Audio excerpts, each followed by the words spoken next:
The Arcade1Up Pong pub table. Is it really worth $550?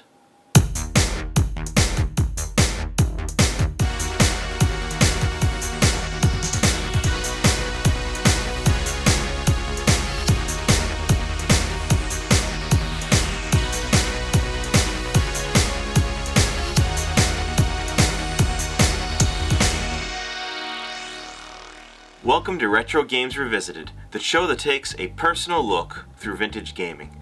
Back in February, I pre-ordered the Arcade1Up Pong pub table, which features a number of ball and paddle classics originally produced by Atari. What really attracted me to it was the 4-player versions of some of these classics, because I know it will be a lot of fun to hang out with a small group over some drinks and play some Pong doubles and Warlords. The original release date was April 1st, but that got delayed until April 15th. By April 13th, it still hadn't shipped, so I wasn't holding my breath that it would get here by the 15th. But, much to my surprise, it was shipped out on the 14th, and I received it on the 15th at about 1 in the afternoon. Let's check out what opening it was like. Okay, Arcade1Up Pong. 4-player Pong. Which, this was supposed to come a while ago. Ooh. Alright. This is heavy, as we found out. Alright, got it? Here. Let's try to. This is a fun part of this. Ready? It's like try. 1, Yeah, go ahead. 2, 3. Ooh! Okay, down. Down. Okay. All the games. Oh, What all there's these more than games one? cost in the 70s, yeah. Pretty cool stuff. Alright. How much was this one? Too much. Oh, was it more than 400? Yeah, it was like $600 between, you know, shipping and all that stuff. I don't remember. I paid for it back in February. That's how they get you, because then you forget you spent so much money on it. Yeah. The tab's got to come out. Yeah, that's what I'm like. That's what the issue is. There you go. All right. Okay. All right, I'll stop. All right. There we go. You're back. And the glue. It wasn't just me. It was mostly me, but not just me. What are we doing now? I thought this came fully assembled. Ready? Yeah. You okay? Yep. Here we go.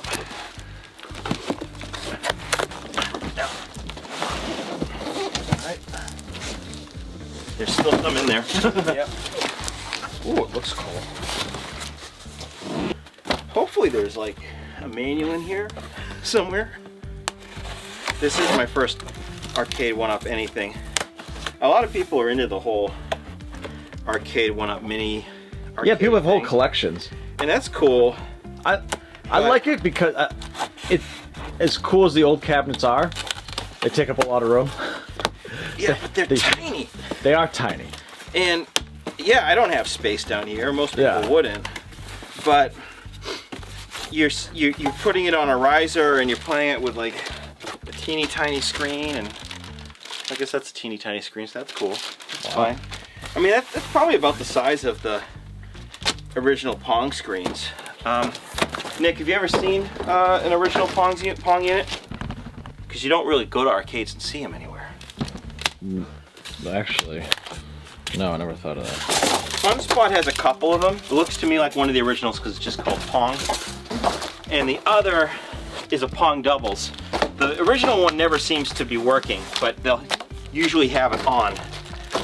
But Pong doubles I've played on, and that's fun. So much stuff that it's gonna get edited down to like a 30-second montage, probably.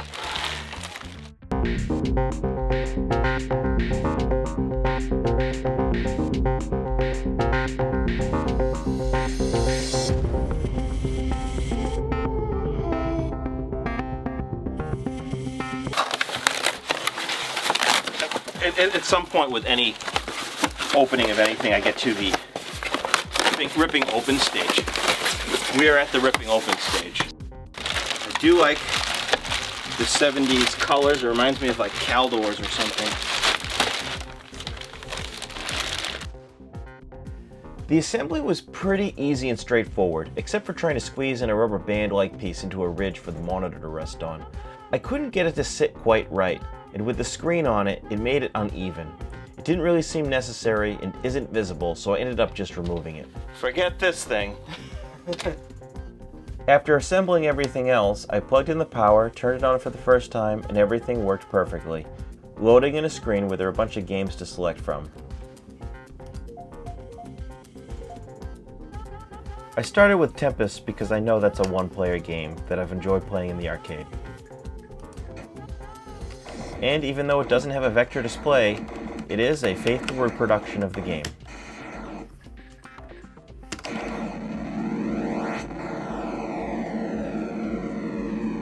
Pong had a single-player version that I could play just by hitting player 1, but I found it a little odd because the station they had you play from made the screen look vertical rather than horizontal. But when I moved to the side, I could find that I could still use the dial and see what was going on.